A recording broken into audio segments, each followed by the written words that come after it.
Good afternoon, everyone. Happy Monday. Hope everyone had a nice weekend.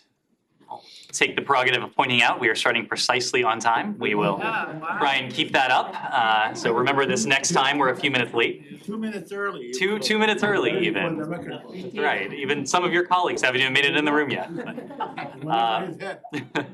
I have a few things, and then we'll turn to questions. First, today and tomorrow, a large delegation of senior officials from the U.S. government are attending the first meeting of the Negev Forum working groups in Abu Dhabi, joining representatives from the governments of Bahrain, Egypt, Israel, Morocco, and the United Arab Emirates in an effort to advance initiatives to encourage regional integration and cooperation. These meetings followed the March 2022 Negev Summit held in Sidi Boker, Israel, which launched the Negev Forum, as well as the June 2022 Steering Committee meeting in Bahrain, where the 6 topical working groups focused on regional security, clean energy, food and water security, health, tourism, and education and coexistence were set up. The working groups seek to advance coordinated initiatives to encourage regional integration, cooperation, and development to promote security, peace, and economic prosperity for the benefit of people of the region, including initiatives that could strengthen the Palestinian economy and improve the quality of life for Palestinians. The Negev Forum is one of the series of initiatives to promote integration in the region as a foundation for an increasingly more secure and prosperous region. These initiatives include the expanding bilateral relations between Abraham Accord signatories, the I2U2 with Israel, India, the United Arab Emirates, and the United States, which is developing clean technology and food security initiatives following the president's visit to the region last year, and security initiatives and joint exercises under the auspices of Central Command. More than 2 years after the anniversary of the Abraham Accords and other agreements, we continue to see numerous benefits throughout the Middle East, including increasing economic relationships, more robust people-to-people ties, growth in tourism, direct flights, cultural, research, and academic exchanges, and better coordination on a range of other issues. The Biden administration remains focused on strengthening and expanding these opportunities whenever possible. Next, since last year's devastating floods in Pakistan, the U.S. government has worked closely with Pakistan to provide funding assistance for flood response, food security, disaster preparedness, and capacity building efforts. I am pleased to share that today the United States announced an additional $100 million of recovery and reconstruction funding, bringing our total contribution to over $200 million. The new $100 million in funding will be used for flood protection and governance, disease surveillance, economic growth and clean energy, climate-smart agriculture, food security, and infrastructure reconstruction. The funding also includes humanitarian assistance to support flood relief and recovery efforts in refugee hosting areas. Our flood-related assistance complements our broader efforts to form a U.S.-Pakistan Green Alliance that looks at the range of climate and resilience issues central to Pakistan's reconstruction. Pakistan's recovery and reconstruction will be a continuing process in the months and years ahead, and we will continue to support Pakistan in its efforts to build a more climate-resilient future for its people. And finally, on January 12th, the United States government, in partnership with the government of Japan, will sponsor the 5th Indo-Pacific Business Forum, or IPBF.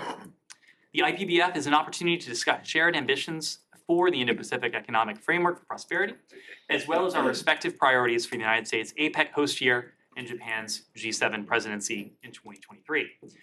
The IPBF will also showcase high-impact private sector investment and government efforts to support market competition, job growth, and high-standard development for greater prosperity and economic inclusion in the Indo-Pacific. This hybrid event will feature an in-person program in Tokyo and a virtual component timed to allow for meaningful participation from across the Indo-Pacific region. For further information on the IPBF and how you can register, we encourage you to visit our website, www.indopacificbusinessforum.com. With that plug, turn it over to questions. Right. Thanks. I'll be very brief since I was late. I apologize. But you guys have a number. Sorry, go on. You guys have a number of initiatives out there about that deal with war crimes or potential war crimes or investigating potential war crimes in Ukraine. And I'm just wondering, Jake's comments this morning in Mexico City about looking at or saying that Iran might be complicit in any such war crimes is something that is being looked at. So I'm just wondering, is this an active area of investigation from, at least from the elements that you guys are involved in? So, Matt, you were right that there are a number of elements, and we are discussing, and when I say we, I mean primarily here at the State Department, Beth Van Schaak, our ambassador at large for global criminal justice, and her team, and others are discussing with other countries, with other entities, other venues, vehicles, and fora that may be appropriate to help adjudicate the question of war crimes. We've talked about some of the initiatives that are already underway. First and foremost, the cooperation we have and the support we're lending to the Prosecutor General of Ukraine and to that entity, knowing that the Prosecutor General, of course, has jurisdiction, has immense interest in pursuing these crimes, but also what the OSCE is doing, what the Human Rights Council has set up with the support of Secretary Blinken and the United States, and other initiatives that have been put forward by other countries and entities as well. We've also made the point that we are not looking merely at those responsible for pulling the trigger or for pressing the button, as it were. We are prepared in accordance with international humanitarian law to go all the way up the ladder to see to it who precisely is responsible for issuing these orders and not only for taking these actions. If in the course of that work we are in a position to determine that the Iranian government as a whole or that senior Iranian officials are complicit or responsible for war crimes, we will work to hold them to account as well. We've made no secret of the fact that Iran is providing Russia with much needed security assistance. And security assistance is almost euphemistic in this sense, because this is more to the point the provision of lethal equipment that Russia is using every single day to target civilian infrastructure, to target energy infrastructure, to potentially even target civilians themselves. We made the determination early on in Russia's war against Ukraine that Russia's forces have committed war crimes. We have continued to document evidence of war crimes, and if that evidence points to another state, points to other foreign actors involved in these war crimes, we'll work to hold them to account as well. Okay, but you, like, as you just said, you have already made that determination with Russia. That's right. You have not yet made it. We have not made a formal determination when it comes to other states or state actors. Thank you. We follow up on that one. Sure. Unlike Russia, Iran is a state-sponsored designated by the United States government. Does it change how you have, once you make a determination, how you approach the foreign crimes investigation and also accountability for folks in the United States be able to go after Iranian leaders by using the US law and by also using the fact that Iran is the state sponsor within the US legal system. There are certain differences between the state sponsor of terrorism designation that Iran carries and other designations that are attached to Russian entities, to Russian actors, but the designation of a state sponsor of terrorism doesn't allow us, or I should say, the fact that Russia is not a designated state sponsor of terrorism does not deprive us of any tools that we can appropriately and as warranted wield against the Russian government. We have a number of authorities that we have used to hold Russia to account. We've imposed biting sanctions, biting export controls, other economic and financial measures. You can see the effectiveness of those measures, the compounding effectiveness of those measures across many different metrics that you look at, even the metrics that the Russian government, the central bank, the Russian finance ministry has itself issued. You see that in the slowing economic growth and the economic downturn, but also in the mere fact that Russia is being forced to turn to states with whom it typically has not partnered on security assistance. Iran being one of them, the DPRK being another as well. So we are wielding every appropriate authority. We're also working with Congress to attempt to find a way to hold Russia accountable for its aggression in such a way that allows us to impose costs without having to grapple with the unintended implications that the state sponsor of terrorism designation carries. Singapore sanctioned several Iranian industry leaders just last Friday, the leaders of the factory, the drone factory, and also Mrs. Parkham's state. It also involved in Mrs. Parkham. What's the next step in this case? Is the Iranian supreme leader potential subject to, let's say, U.S. sanctions once you determine Iran's involvement in this?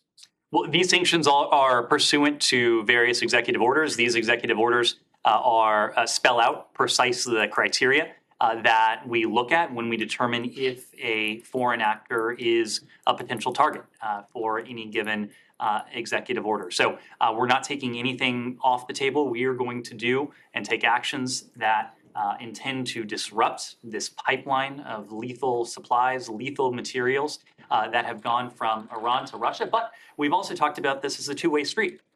The relationship between Russia and Iran is one of a close security partner, a close military partner. Iran has become Russia's most important supplier of needed security assistance, but Russia too has in turn started to provide Iran with security assistance that it needs. So we are going to look at all relevant tools, all relevant authorities, all relevant laws that are on the books to hold to account those who are responsible for this. Mark.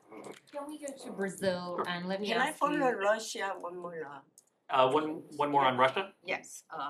At the recent summit between Russian President Putin and Chinese President Xi Jinping, highlighted their military cooperation. How do you think China and Russia military cooperation will affect Ukraine and the Korean Peninsula? Well, I can speak to Ukraine, of course, and we have made also no secret of the fact that we are watching very closely. We are watching very closely the decisions that the PRC makes when it comes to any Russian requests for security assistance. We know that Russia has been forced, as I've already said, to turn to other partners, Iran, the DPRK, for security assistance precisely because we are starving the Russian state of the inputs that it needs to prosecute its war against Ukraine most effectively. And again, that is putting it euphemistically.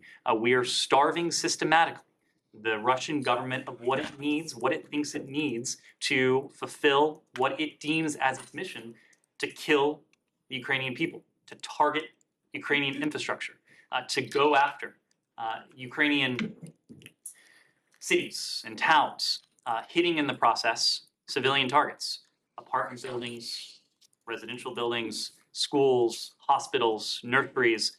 Nothing, it seems, has been off limits to the Russian state in its pursuit of this brutal war. So we're watching very closely.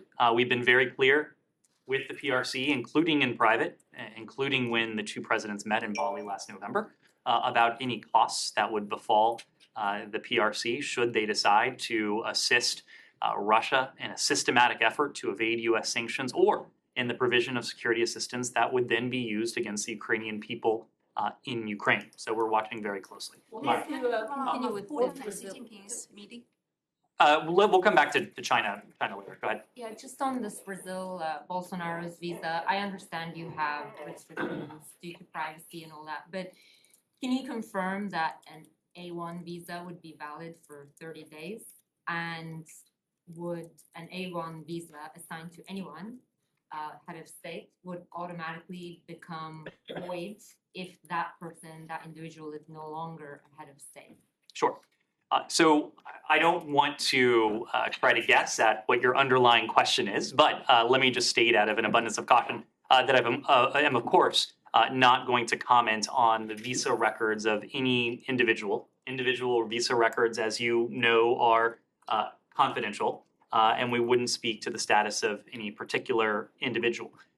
Leaving individuals aside, and generally speaking, if someone entered the United States on an A visa, which is essentially a diplomatic visa for foreign diplomats or heads of state, an A visa holder, if an A visa holder is no longer engaged in official business on behalf of their government, it is incumbent on that visa holder to depart the US or to request a change to another immigration status within 30 days. That request for a change in visa status would be made to the Department of Homeland Security. So it would be incumbent on the visa holder to take that action, either to depart the United States or to request that change in status. Are you in a position to say whether the visa holder that we're all talking about? I'm not talking about a visa holder. Okay, fine. Are you able to say that you have received any requests of change of status? You haven't attached any names. I wouldn't comment on any individuals. I'm not commenting on any individuals. I'm commenting on a class of visa. Can I attach a name to it? The current president, Lula, said yesterday after what happened in Brasilia that he believes that former President Bolsonaro bears at least some responsibility based on his past comments. Is that the same assessment of the United States? And if so, is former President Bolsonaro somebody who would be welcome in the United States? President Lula has called for an investigation. There, as I understand it, is an ongoing investigation in Brazil. You heard from the president yesterday, you heard from the secretary yesterday, you heard from Jake Sullivan, the national security advisor yesterday, that we condemn this violence. Violence is never appropriate. It's never the answer. Brazil's democratic institutions have our full support, as we always are. We are standing by for any requests for assistance from our Brazilian partners, from Brazilian authorities, whether those come through diplomatic channels, whether they come through law enforcement channels, and we will, of course, respond to those requests as appropriate. The United States and Brazil, we are close partners. We work together day to day on any number of matters and issues, and oftentimes those are matters of law enforcement. We have well-honed processes in place to cooperate where requests are made for information or potentially for action on the part of Brazil to the United States. In this case, we have not yet received any requests for information or for action. Leaving aside Bolsonaro personally, is there any concern that perhaps some of the plotting in this could have taken place in the United States, in Florida? This will be a question for the Brazilian investigation. If it would be useful for Brazilian investigators to be in receipt of information from the United States government, we would, of course, adjudicate those requests promptly, as we always do, and provide them with appropriate information, but we haven't received such a request. Just one more, a little bit more broadly. You've often spoken, and the president has often spoken about democracy being promoted around the world by the United States. So this is one of the major parts of the administration's agenda. Is there a bit of a concern at all that perhaps there's also another model from the United States, that being of January 6th, that of violent overthrow of democratic institutions? How much of a concern is that that's something that could also emanate from the United States, and what can the State Department of the administration do to counter that? Well, what the world saw emanate from the United States yesterday was immediate, swift condemnation of what happened, what was ongoing in Brazil at the time. That was violence against Brazil's democratic institutions. What the world heard and saw in the United States yesterday was swift and immediate support for Brazil's democratic institutions. That message was loud and resoundingly clear. Today, the world heard that from President Biden, from Prime Minister Trudeau of Canada, from President Lopez Obrador of Mexico as well, in their joint statement. So that is precisely what the world has been seeing and hearing from the United States over the past 24 hours. Of course, we've consistently made the point, including in the aftermath of events in this country, that every democracy has its challenge. It is a reflection of the strength of that democracy, how it grapples with, how it responds to those challenges. And speaking in the case of Brazil, we've seen remarkable resilience from Brazil's democracy over the past 24 hours. The violence was quelled within hours. The institutions were cleared of violent protesters within hours. Range of Brazilian voices from across the political spectrum have condemned it. President Lula addressed his people. We've heard Brazilian politicians from all parties and all stripes condemn this violence, as they well should. Anything else on Brazil? Yes, go ahead. at least four American legislators, they asked the federal government, U.S. federal government, to do not allow the presence of the Brazilian former president Bolsonaro here in the country. From your perspective, can this fact generate a diplomatic incident in between the two countries?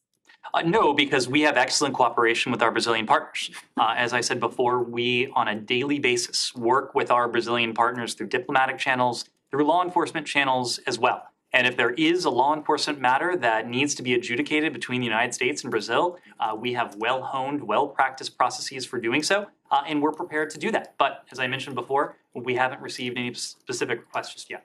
Regarding the new ambassador that she is swearing in a couple of minutes, from your perspective, what is going to be her main mission once she arrives in Brasilia, taking into account everything that happened yesterday? Well, the main objective for any ambassador at any U.S. embassy anywhere around the world is really twofold. Number one, it is to provide steady leadership to our team, and we obviously have a very large mission in Brazil, encompassing a number of facilities. But also, this gets to the second charge, which is executing the president and the secretary's vision for that bilateral relationship. We also have a broad bilateral relationship with Brazil. It's a pivotal time in terms of U.S. Brazilian relations with the new government, with this government, eager to work with President Lula and his team. I think you have seen that in the early engagement we had with President Lula, with senior U.S. officials traveling to Brazil to meet with then President-elect Lula, with the conversations that have taken place between President Biden and others, and Secretary Blinken, and their Brazilian counterparts. There is a broad range of work that we want to accomplish, that we need to accomplish with our Brazilian partners. And when Ambassador Bagley arrives in Brazil, which I expect to be in the coming weeks, she'll be well positioned to help execute that vision. Thank you. Anything else on Brazil? Just one more on the general question. So when you say that it's incumbent upon this visa holder to either leave the country or apply for a change in their immigration status, is that person precluded from getting another A visa because they're no longer head of state or no longer have that diplomatic status? What Generally speaking, an A visa is reserved for someone who's engaged in official business in the United States on behalf of their government. Right. If that is no longer the case, it's incumbent on that particular individual to solicit a change in their status to a different kind of visa, whether that person may be eligible for a tourist visa, a business visa, or what have you. By the way, it's.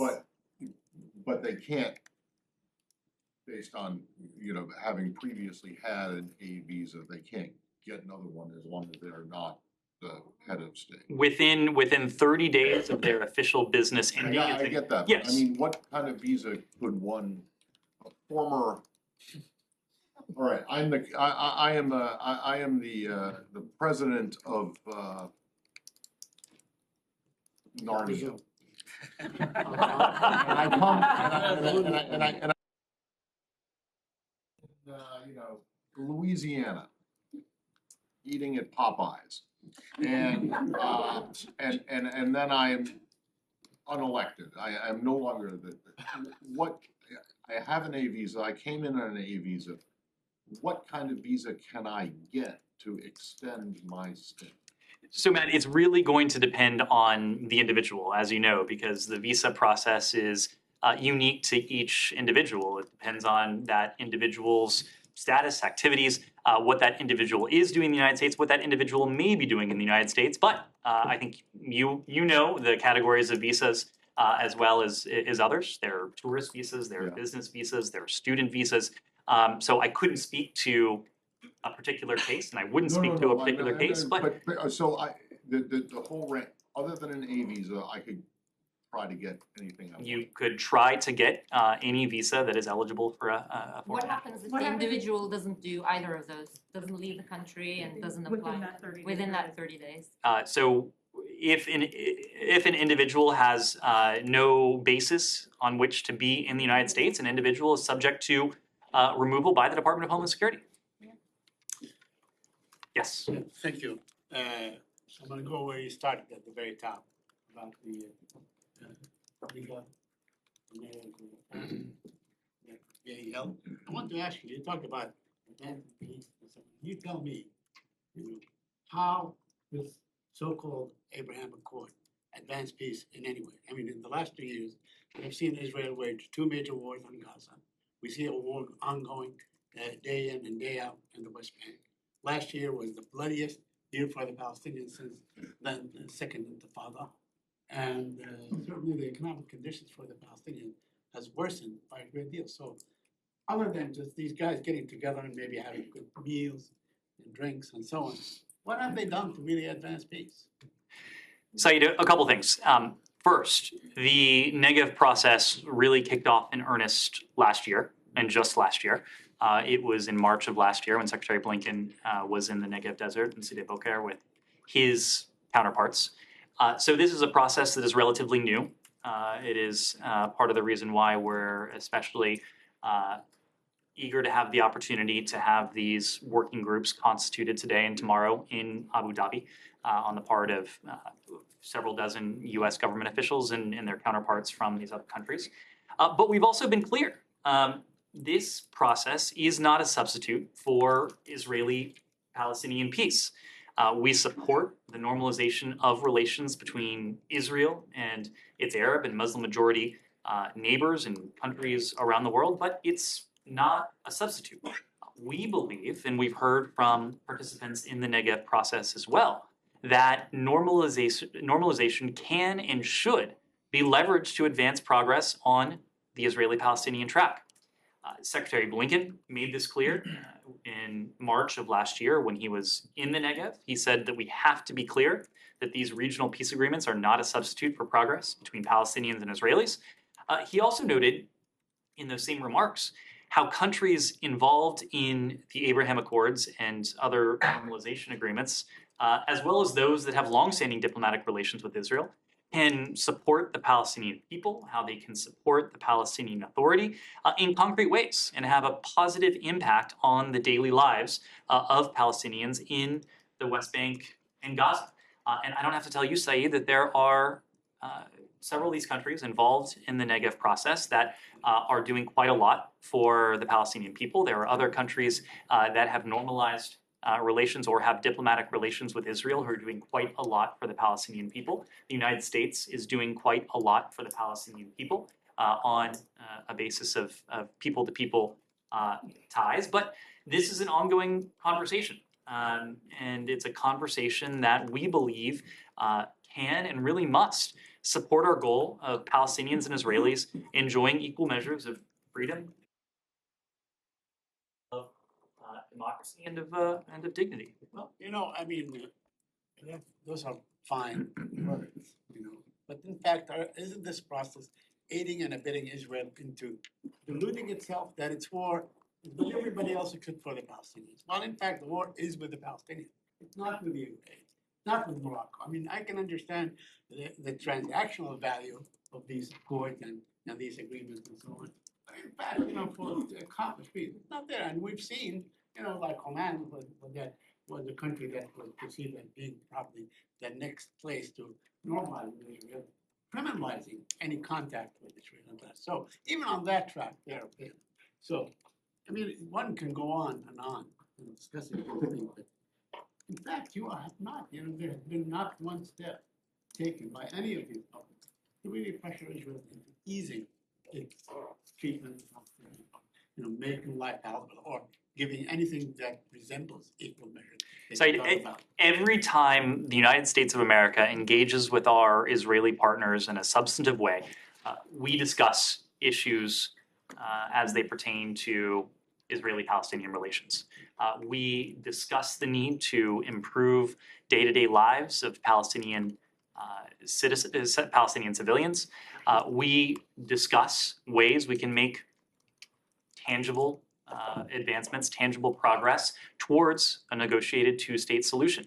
I don't speak for other governments, but having been at the Negev last March, I can tell you that the Israeli-Palestinian conflict was a topic of discussion between other governments, the other participating governments in Israel, and I would suspect that in the talks that took place today and the talks that take place tomorrow in Abu Dhabi, there will be quite a bit of talk, including on the part of the United States, but also on the part of these other Arab governments, of the need to see tangible progress, tangible improvements in the day-to-day conditions for the Palestinian people.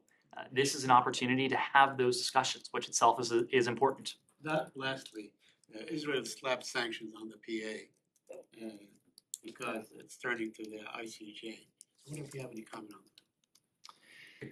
We have been consistent in our own strong opposition to the request for an ICJ advisory opinion concerning Israel. We've talked about that before, including last week. We believe this action was counterproductive and will only take the parties further away from the objective of a negotiated two-state solution. We are seeking both sides to take steps to move them closer to a negotiated two-state solution. We've also been clear that Israelis and Palestinians alike equally deserve to live in safety and security. They deserve equal measures of freedom, of dignity, justice, and prosperity as well. And we'll continue to encourage all parties to refrain from unilateral actions that threaten the viability of a two-state solution and the path towards direct negotiations. So would you urge the Israelis to release the money that they held? I'm sorry? To release the money that they held? Some $40 million. We have continued to make the point that unilateral actions that threaten the viability of a two-state solution, unilateral actions that only exacerbate tensions, those are not in the interests of a negotiated two-state solution. You said that the Palestinian move was counterproductive, but what about the Israeli move? Not just on the money, but also on the cancellation or the revocation of the travel. Well, this is part of the reason why we've opposed the Palestinian move when it comes to the ICJ, knowing that it could potentially only serve to increase tensions. That is exactly what has happened. What you're saying is that the Palestinians brought this on themselves. Matt, I'm not saying that. Well, I'm just curious as to why you say the Palestinian move was counterproductive, but you won't say the Israeli move. This was a unilateral action that certainly doesn't seem to move us closer to a negotiated two-state solution. In fact, it seems to set us back. Okay, so the ICJ referral was a unilateral move, but the Israeli response to it is not a unilateral move. It is purely a response. I did not say that. I think it's fair to call it. I think it is fair to call it a unilateral response. So you don't like it. It is fair to call it a unilateral response. We discouraged publicly the Palestinians from moving forward with this ICJ opinion because we didn't want to see tensions exacerbated. The Israelis from taking punitive measures in response. We have private discussions. We have private discussions with our Israeli partners as well. It is clear that these steps have served to exacerbate tensions. This is not in the interest of a long-term negotiated solution. Which steps, though?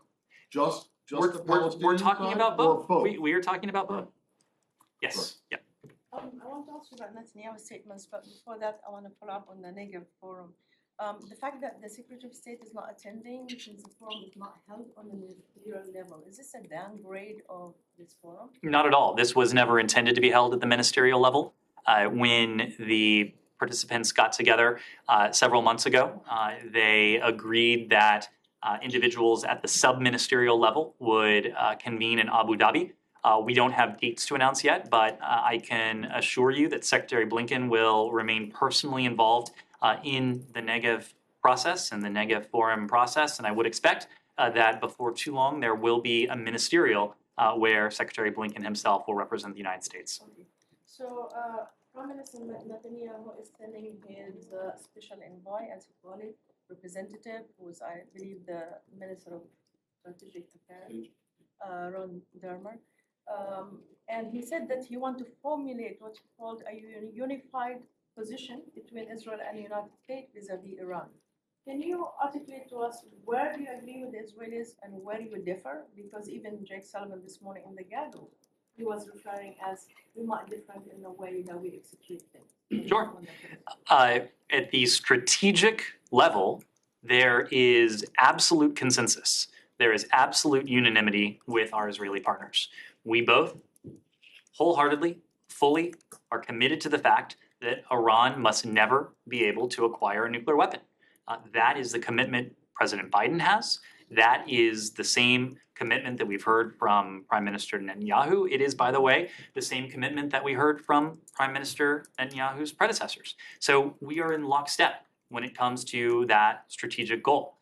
Now, there's no secret, and Jake alluded to that this morning, that when it comes to how we do that, there may be some tactical differences. There are some tactical differences.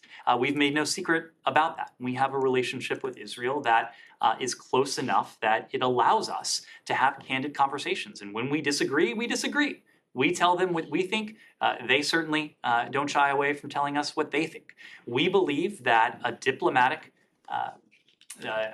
maintaining that a diplomatic that diplomacy, I should say, presents the most viable, durable, sustainable means by which to permanently and verifiably prevent Iran from obtaining a nuclear weapon. That has always been our focus. Now, it has not always been the focus of the Iranians. And in fact, they have repeatedly turned their backs on a diplomatic deal in the form of what was on the table. That was a mutual return to compliance with the JCPOA. They did that most recently in September. It hasn't been on the agenda ever since. We continue to believe that diplomacy prevents the most attractive option, but we also agree with our Israeli partners that we shouldn't take anything off the table. We haven't taken anything off the table. And as we meet with our Israeli partners, one of the many issues we discuss is the various means by which we can see to it that Iran never acquires a nuclear weapon. So when you say, sorry, can I just follow on this? When you say that diplomacy is your preferred option, does that mean that you disagree with your own president when he says on a leaked date that the track is dead and there's no going back to diplomacy? The president did not say diplomacy is dead. Not at all. The negotiation in Vienna is dead. The president was alluding to the fact, which should be clear to everyone in this room, that the Iranians killed the prospect for a swift return to compliance with the JCPOA. A return to compliance with the JCPOA isn't on the agenda. It's not on the agenda for primarily one reason. That's because the Iranians turned their back on it. The Iranians reneged on commitments they had made. In the absence of that being on the agenda, we are focused first and foremost at the moment on what we can do to support the brave Iranian people who are taking to the streets across Iran, but also what we can do to disrupt, to counter the support that the Iranian regime is providing to Russia, support that Russia is in turn turning around and using with deadly vengeance against the Ukrainian people. So if the Iranian comes back tomorrow and says we're willing to resume the talks, then you will. I don't entertain hypotheticals. I also don't entertain scenarios that are just that are just incredibly improbable.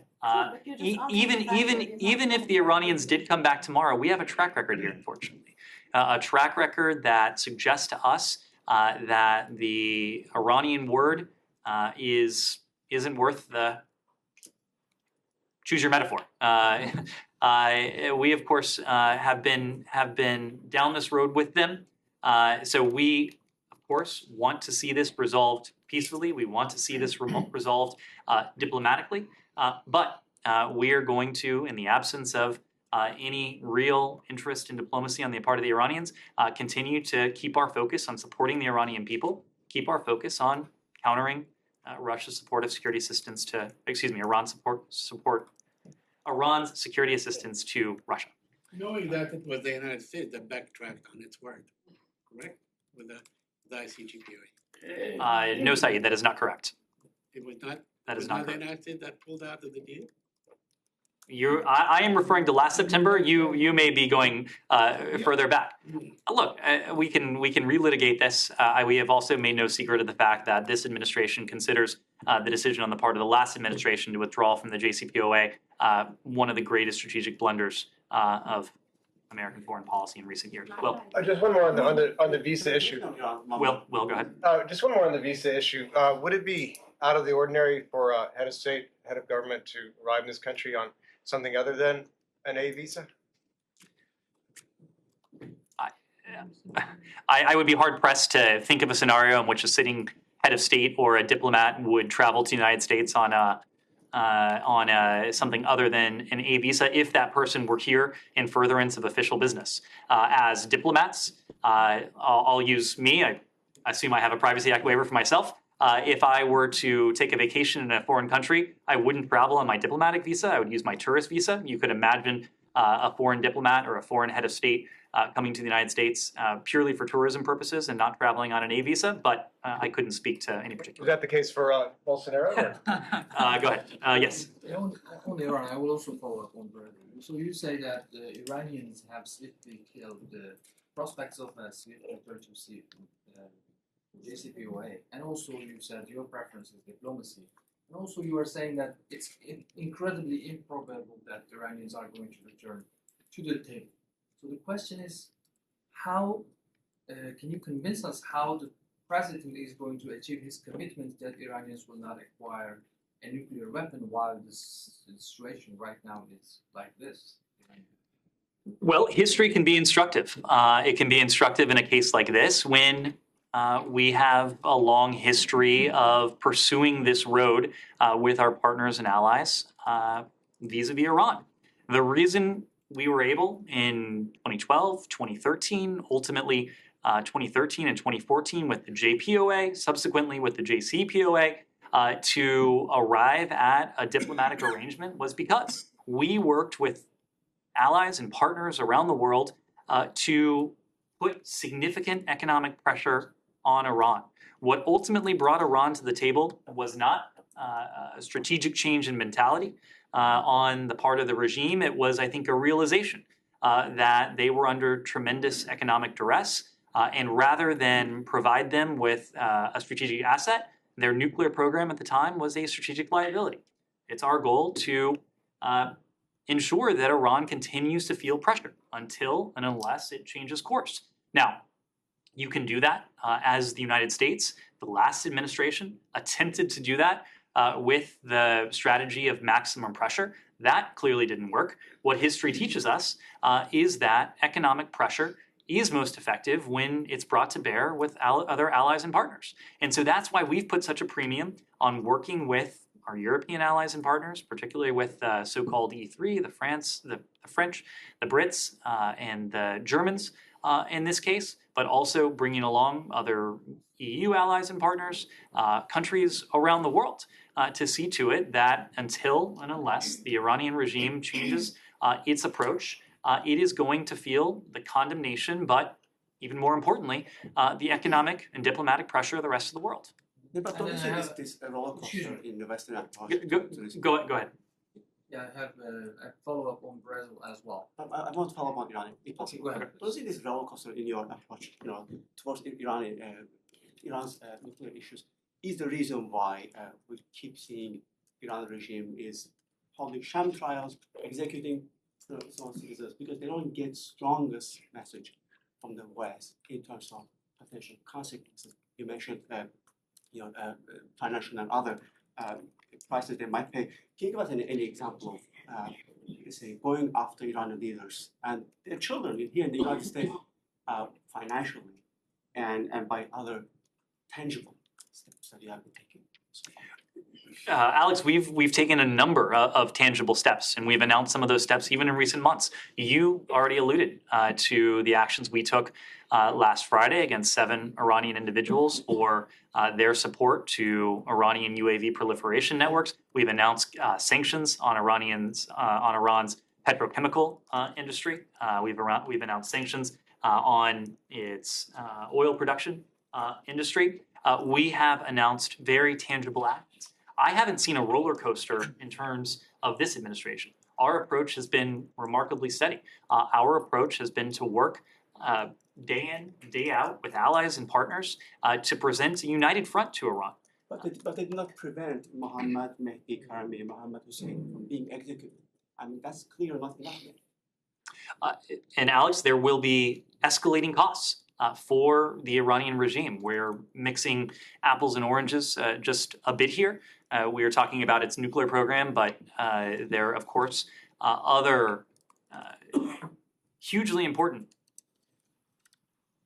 challenges in the relationship, not the least of which is Iran's treatment of its own citizens. And this is something that has been put on display with the uprising of the Iranian people, the fact that so many of Iran's citizens, including at the vanguard, its women and girls, have taken to the streets. And we have seen the disdain that the Iranian regime has for its own people, the brutality with which it has treated its own people. You raised the most recent executions. Look, we are appalled by Iran's executions of Mohammad Mehdi Karami and Mohammad Hosseini, and the sentencing, I should add, of additional individuals to death for involvement in protests. These two individuals were put to death following what can only be called sham trials, trials that were rushed, that lacked any fair trial guarantees. We condemn these executions in the strongest terms. But these executions are, in our estimation at least, a key component of Iranian authorities' brutal effort. Their brutal effort to suppress peaceful protests that began in September following the death of Mahsa Amini and the custody of the so-called morality police. We're deeply concerned that Iranian authorities may imminently execute other Iranians after sham trials that similarly lack fair trial guarantees, especially teenagers and youth, as part of their brutal crackdown. The young people of Iran, it is clear, are bearing the brunt of this repression, of this brutality. And we're aware of reports that several young people have had their sentences upheld and, as I mentioned, may be at imminent risk of execution.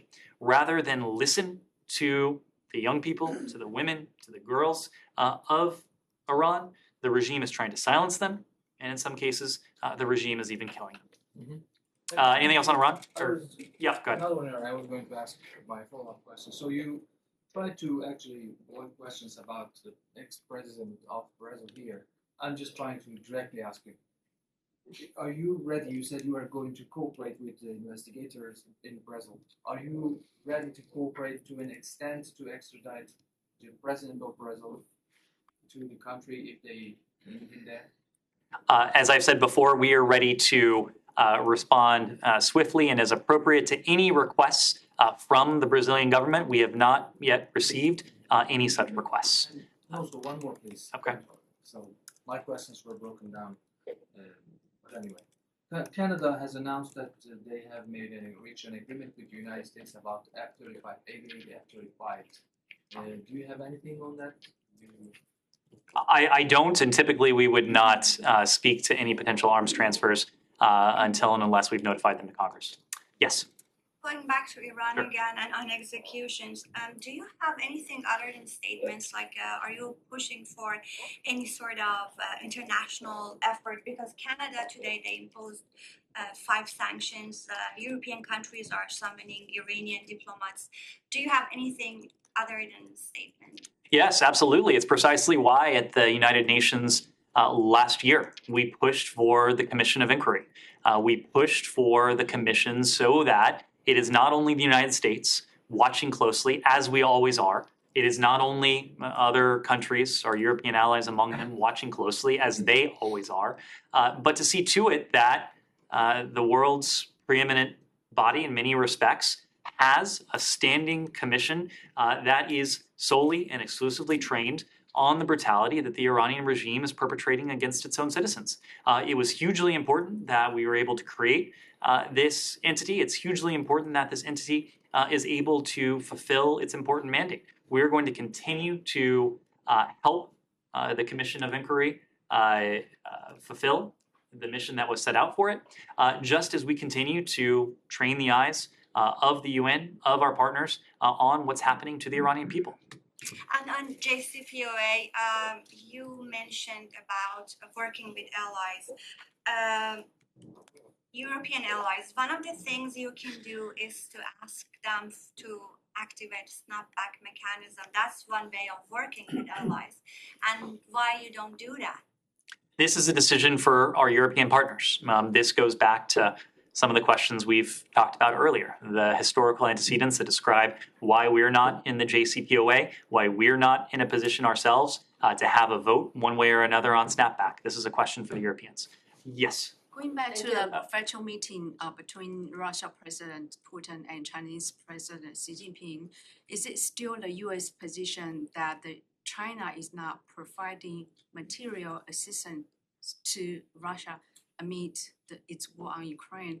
The reason I ask is I want to know if you have anything on reports that Russia AN-124 military transport aircrafts frequent visit to China, including various cities like Zhengzhou, Shanghai, Guangzhou, etc.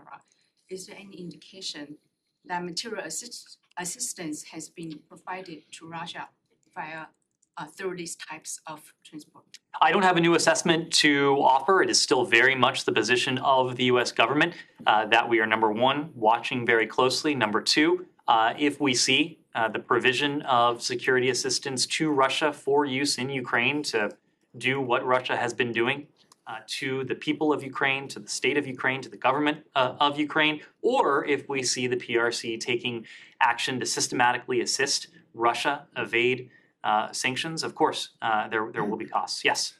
How closely is U.S. monitoring the AN-124 military transport to China back and forth? We are very closely watching all of it. And one final, general speaking on U.S.-China relationship, like what type of people-to-people exchange programs do you envision that could be resumed or achieved in 2023?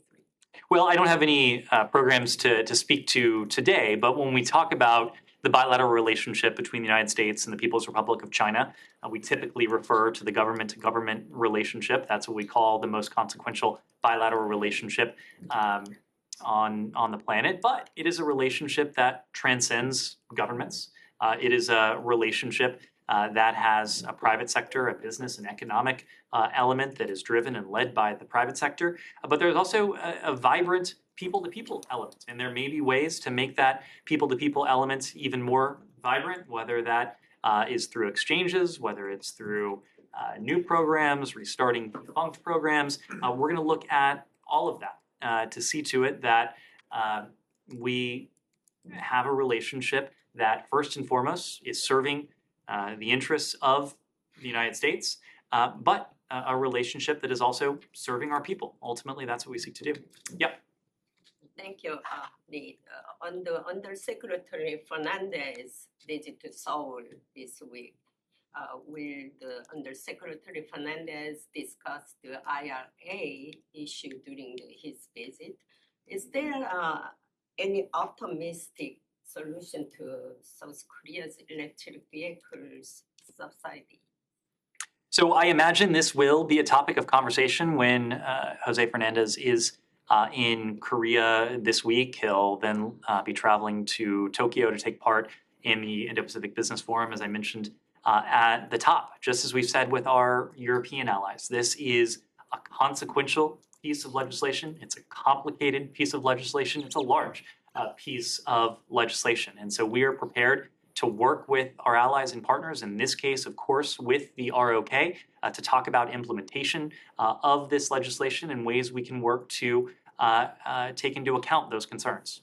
What is the U.S. position about the Hyundai Motor Company's statement that it will reconsider investment in the United States if South Korea's electric vehicle subsidy is not resolved? I wouldn't weigh in on the statement of a private company. Obviously, our relationship with the ROK, it is extraordinarily multifaceted, and one of those facets is the private sector two-way investment. By two-way, I mean American companies investing in South Korea, South Korean companies investing in the United States. We want to make sure that two-way pipeline is as robust as we can accomplish, and that's part of the reason why Undersecretary Fernandez is in Korea this week. Yes. I have a question on Turkey. I heard you last week. You spoke again highly of Turkey as a very important ally of NATO and the United States. But Turkey accused both NATO and the United States of cooperation with terrorists. They mean the Kurds of Syria, I think. Are the Syrian Kurds of the YPG are your allies, or they are terrorists, as Turkey says? Well, there is no denying that Turkey faces a complex security environment. Turkey has endured more terrorist attacks than any other NATO ally. We want to work with Turkey to address its security concerns. We believe that we can work with Turkey to address those concerns while still prosecuting the shared challenge that we have in Syria. And that is to see to it that ISIS is not in a position to reconstitute. The coalition to defeat ISIS, or Daesh, has achieved significant gains in recent years. We don't want to see to it that those significant gains are put at risk or worse, rolled back. And so, of course, we're going to continue to have close consultations with Turkey on this. We understand and appreciate their position. We recognize their position, and we need to continue our close coordination and cooperation with Turkey on these very shared challenges. But you cooperate at the same time with the YPG, correct? Our Kurdish partners on the ground have been an important element in that campaign that I referenced to take on and to roll back and ultimately to eliminate Daesh. Of course, there are terrorist groups that pose a threat to Turkey. The PKK is one of them. We've been clear about that. We can work to address Turkey's legitimate security concerns without losing sight of what is ultimately our shared objective, and that is to see to it that ISIS is not in a position to regain strength or to reconstitute itself. So if I write that the Syrian Kurds are not terrorists and they are your allies, I am correct? You're painting with a very broad brush. I'm speaking to specific security concerns, but I'll tell you who is an ally. Turkey is an ally. We look forward to continuing to work closely with Turkey on shared concerns. Yes. So you're not ready for the pronunciation change? I suspected you might be going here. Oh, I'm just curious. There, of course, is always in all of our policies built-in leeway when it comes to pronunciation. And Right. So of like course, we Daesh always and beg your forbearance when it comes to pronunciation. I certainly do, given my own pronunciation. But just as the Board on Geographic Names allowed for some leeway in certain circumstances where we can promote broader public understanding, I am going to stick with the previous pronunciation. Has anyone asked the Board of Geographic Names on about the Czechs? You're welcome to, as an enterprising journalist. Well, I'm just wondering if, because there's been, a lot has been made about, Swaziland, East Martini, Sure, and Macedonia, North Macedonia. I am not aware What of. about Czechia? I am not aware of a request that we've seen. They are a NATO ally. I'm not aware of a request we've received from our Czech allies to have their name formally, or the spelling of their name changed. But I would check in with them. Check. No. Yes. Thank you. Well done. So when last week you announced the largest PDA package for Ukraine, the Pentagon said that the purpose of this was to change the dynamic on the battlefield. And I'm wondering, does that mean that you're concerned about the current dynamic, and do you feel that it's going the wrong direction? And a second one, if I may. Over several weeks now, we have official statements about highlighting the growing role of the Wagner Group and the Yevgeny Prigozhin, becoming an alternative center of power to the Russian military. And I wonder if this is a source of concern for you, or maybe hope, because sign of change. Sure. So on your first question, there are several dynamics at play in Ukraine. One dynamic is the dynamic that you've heard from us, from our Ukrainian partners, and that is a dynamic under which they have demonstrated consistently their resilience, but also their effectiveness on the battlefield, wresting back thousands upon thousands of square miles of territory that Russia had laid claim to, that Russia had forcibly taken at one point from Ukraine, that is now back where it belongs in Ukrainian hands. But the broader dynamic is one in which there remain thousands upon thousands of Russian forces on sovereign Ukrainian territory with Russian assets regularly raining down firepower onto Ukraine's towns, its cities, targeting civilian infrastructure. So that is a dynamic, of course, that we would seek to change, a dynamic that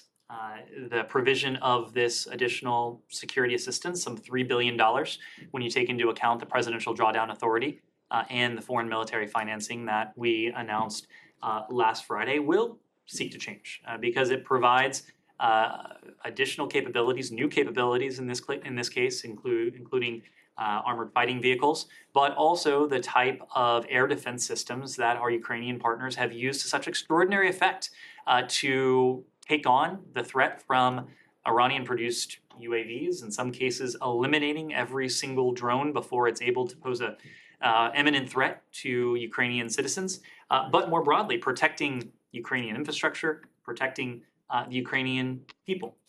So our goal is to continue, and we will continue to support our Ukrainian partners for as long as it takes. On your second point, it was on Prigozhin. Yeah, and like, how do you assess this? You know, you highlight that his role is growing, and like that he's becoming an alternative center of power to the Russian military. So I don't know if you see it as a positive development or not. Well, it certainly reeks of desperation. It certainly suggests that the Russians are turning to increasingly drastic means to project force beyond Russia's borders into Ukraine. There are now tens of thousands of fighters associated not with the Russian military, but with the Wagner Group. And if you look at the backgrounds of so many of these fighters, these are not highly trained infantrymen. These are convicts. In many cases, these are individuals who have been accused and convicted of heinous crimes, violent crimes, murder, rape, who are now fighting in Ukraine because they've been promised pardon or leniency. That itself is repugnant. Human rights groups have condemned it as extra-legal. We have made the point that it reeks of desperation. It's not going to change the ultimate tide of battle. A couple of final questions, Michael? Yeah, real quick, do you have any update on the Edwin Chibola case in Kenya, and has the U.S. offered any sort of assistance to the Kenyan authorities to investigate the murder? Well, of course, we commented on the death, the tragic death, apparent killing of Edwin Chiloba last week. We sent our condolences to his family, to his loved ones, but also to the LGBTQI+ community in Kenya during their time of mourning. There were so many in that community in Kenya who benefited from his leadership, from his visibility, from his support. Violence against LGBTQI+ persons or anyone, of course, is unacceptable. But when violence stems from possible bias or stigma, it indirectly harms all members of the targeted community. Ultimately, acts of intolerance, the ultimate act of intolerance has no place in free and open societies. We made the point last week that we urge and expect the Kenyans to conduct a thorough and transparent investigation into his death. And of course, if there's anything we can do to assist, we stand ready to do that. Yes, Mel. Thanks. Just quickly again on the diplomatic visa, without mentioning any names, if someone came into the US as a head of state on an A1 visa and then was hospitalized and then their visa ran out, would they be permitted to stay in a hospital in the US as long as they need? And completely separately, do you have any comment on President Bolsonaro being in hospital? On your second question, I'm aware of the reports that he has been hospitalized. Of course, he's a private citizen, so we wouldn't comment on that from here. And on your first question, I wouldn't want to even weigh in. Yes. Just one last thing. With all the events this week with Japanese Prime Minister in town, the case of Lieutenant Rich Alconis, who's imprisoned in Japan, how front and center should we expect that to be Has Secretary Blinken raised this case with his Japanese counterpart? Would you expect President Biden to raise this with Kishida? We, of course, have a close relationship with our Japanese allies. That close relationship will be on full display this week when Secretary Blinken meets with his counterpart, with Foreign Minister Hayashi, when later in the day he and Secretary Austin meet jointly with their counterparts in the context of the so-called 2+2. And then on Friday, of course, when President Biden meets with Prime Minister Kishida of Japan. It's a relationship that allows us to broach every issue. Of course, we are prepared to discuss this case. It's a tragic case for all involved. We're working to find a compassionate resolution to this case, but I wouldn't want to go further than that in Has public. the Secretary raised this with his Japanese counterpart before today? Because you're saying we're prepared to. This case has been discussed with our Japanese allies. Yes. John, I was wondering if you have anything for me on the leading opposition leader of Belarus arrest and also he's in jail and on the site, along with several others, including Bakhtiar Hajiyev. Sure, we're deeply troubled by the arrest and detention of Bakhtiar Hajiyev and Tofig Yakoblu. We urge the authorities to release them expeditiously. We remain strongly committed to advancing respect for human rights and fundamental freedoms. And again, we urge the government to expect its citizens' right, including the rights to express views peacefully. Sean, final Just question. briefly, Sure. One of the things you mentioned at the top, Pakistan and the assistance. Pakistan at the donors conference today, at the resilience conference in Geneva, so that this is time to relax IMF conditions, the restructuring package. Does the U.S. have any stance on that, and whether this aid is contingent on continuing reforms in Pakistan? This is ultimately a decision for the IMF, so would defer to them on that. We, of course, want to see Pakistan continue down the path of reform. We want to be a partner. We will continue to be a partner to Pakistan when it comes to all of their priorities, whether it's security, whether it's economic in this case, or humanitarian in the case of the provision of the additional funding for the flood relief today. Thank you all very much.